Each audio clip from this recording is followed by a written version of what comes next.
Today we're going to be looking at summer comedy smash hit, or is it, Tropic Thunder.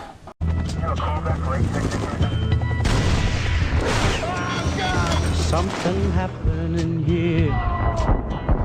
What it is ain't exactly clear. I'm coming, man. Don't you dare on me, Foley! Sorry, can we cut? Okay, so what do you think of the film? Tropic Thunder, being honest, Yeah. I've got to say it was a big letdown. I was very, very disappointed. I think the first 10-15 minutes is excellent, and then after that it's one long way down. You even checked how long the film was just there, and it's on for about an hour and 50 minutes. 102 minutes running time, folks. And that's too long in a comedy, and I don't think it works here. Let's start with the basic scenario. What is it? Well, you've basically got a bunch of guys who are acting in a Vietnam War film. They're basically not getting on. The director, Steve Coogan, who, funnily enough, you know, the usual comedy names, plays Damien Cockburn, can't control these guys. Which actually is a joke on a film he made recently. I didn't get his surname there, but he made a film called The Cock and Bull Story where his surname is Cockburn. Yeah, and So- there's a lot of plays on words And in jokes. Yeah, but that's not enough to sustain a whole film. That won't work for a film that goes on for 100 minutes. That's the problem with this film. Exactly. It tries to laugh at itself too hard. There's one point in it where Robert Downey Jr. says, I'm an actor. I'm a guy playing a guy playing a guy. Who I am? I'm a dude playing a dude disguised as another dude. But that doesn't work in this film. He's basically saying he's an actor doing all these roles. It's this kind of nudge nudge wink wink that to be honest, I think is beneath Ben Stiller. And Ben Stiller's written, produced and directed this film. And directed this show. And acted in it. It's like he got his buddies together and I'd say they had a great laugh making this film. You've got some of the best actors today. And they look like they're having a really good time. They're there making a film. They each have their own little stories. But let's start at the very start. What made the start very funny? You know, to me, when you said this film was a bit of a letdown to yourself, and to me, I wasn't let down because when you see a kind of comedy or a parody film, you know what to expect, and to me, it lived up to that expectation. So I wasn't expecting much going into the film, but I have to say, the start of the movie, what happens is each of the actors within actors in the film have trailers at the start. And you know, there's some really comic moments that there. Works works really, really well. That's perfect. Well. And it sets up the film for this kind of taking the piss out of itself. I mean, it's obvious that each of those films that they're acting in are references to real actors, real films that we've all seen. The action guy who left the fridge open. The award winner. And that works so well. But after that, you just feel the start of the film is excellent as well when they're shooting. But once they're in the real jungle, the story has nowhere to go.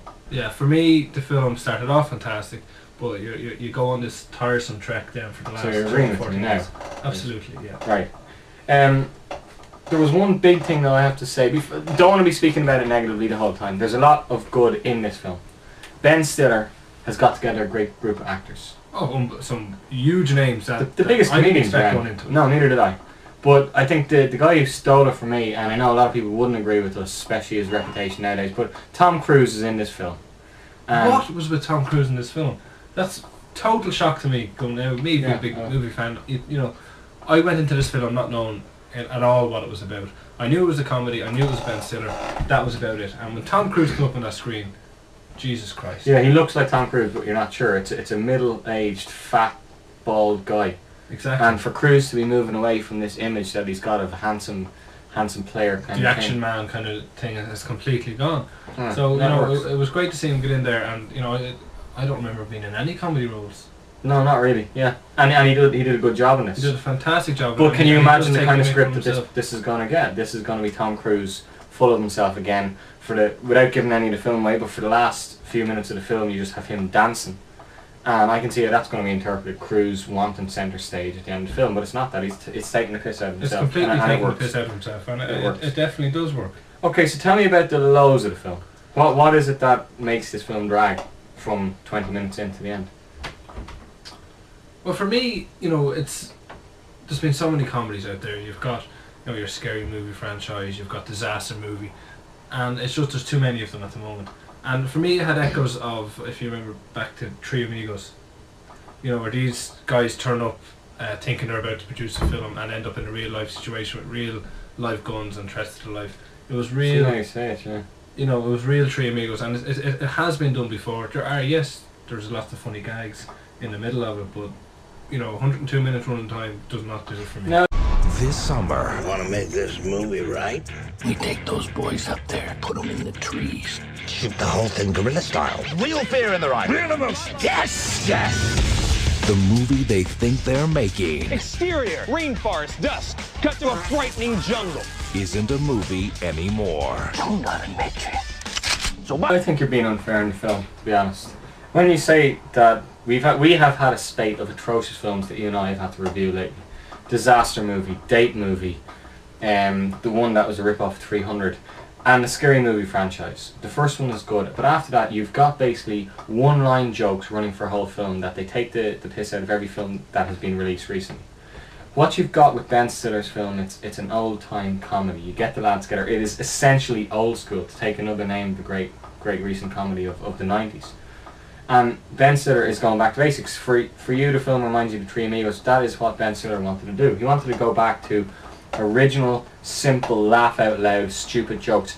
Farting jokes are brought right back. And if you think of that film Blazing Saddles in the 70s, when they sit around the campfire and Mel Brooks was filming, it's just about 3 minutes, they eat beans and they just fart and they fart and they fart, and everyone thought that was one of the funniest scenes in the 70s.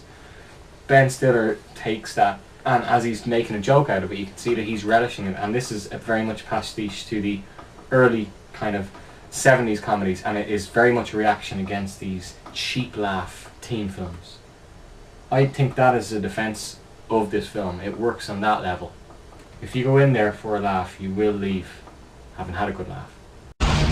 This feels pretty real! Exactly. Let's use it! Taking a speed, man. Some of us might not make it back. What do you mean? Like, not on the same flight? What was with Robert Downey Jr.? Was there a point to that guy playing a black guy? You know, every film has a token black guy, and no offense to the black population out there. Just to get up that hill. No, we up in the big league. That's the theme song for the Jeffersons. Ain't nothing wrong with that. You out of your mind? What? You really need help. Man, just because the theme song don't make it not true. Brandon Jackson. What colour is Brandon Jackson? He is black. Coloured. And He's coloured. He plays the He's character coloured. of Al Pacino in the film, who is actually black. But then you've got Robert Downey Jr., who plays Kirk Lazarus, who, you know, is one of these method actors, the kind of the Marlon Brandos, you know, the Christian Robert Bale, De Niro, if you'd like, Christian Bale, yeah. you know. And he actually tints himself with what's it called, pigments.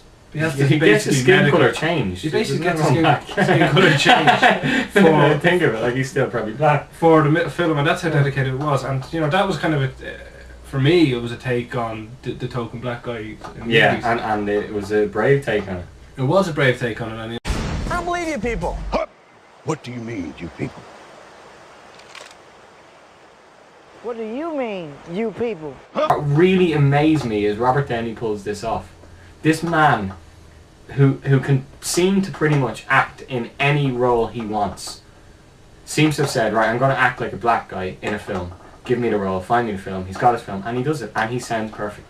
he does, but for me, it was overstretched. You know, it was funny for the first half an hour, and you know, 102 minutes into the film, he's still talking like this black guy and still acting like this black guy, and even the other characters in the film are sick of it. And you know, that's what this film does. It just keeps throwing things in the back of itself, and it's taking the piss out of itself. And even the other actors in the film said, "Hey, that's enough of the black guy routine. You do not need to continue this on." And for me, that just got a little bit old, and they're relying on some of the old jokes, like you said, the old farting jokes and things like that. It was too overstretched for Yeah, me. you cut out 15 minutes of that film, and you've got a really great film. There, Exactly. But the problem is they get caught up in the plot. They wanted to. They're making the film away. They want their story in the jungle to echo the film they're making, and they go out of their way to make the plot echo it. Yeah, and that to me was too predictable. So Charlie, black box rating for this film? I think we both agree it's a rental. It's not a bad film. It's not a great film. It's not a film though I think you need to rush into the cinema to see. Get it when it comes out. Definitely You not. think? I think, you know, it is. I did say films are getting tiresome, getting very stretched out. It's not quite there yet. There are some you know, real worthwhile moments and laugh out loud moments. Yeah. And I think if you're to watch this at home on a, you know, a quiet evening, or a, you know, a Saturday evening, have a few beers, lose a few inhibitions, watch this film, you might get some more enjoyment. Watch it with your mates, you'll really enjoy it. That's it. But that's it, yeah. So Tropic Thunder gets rental. Tropic Thunder.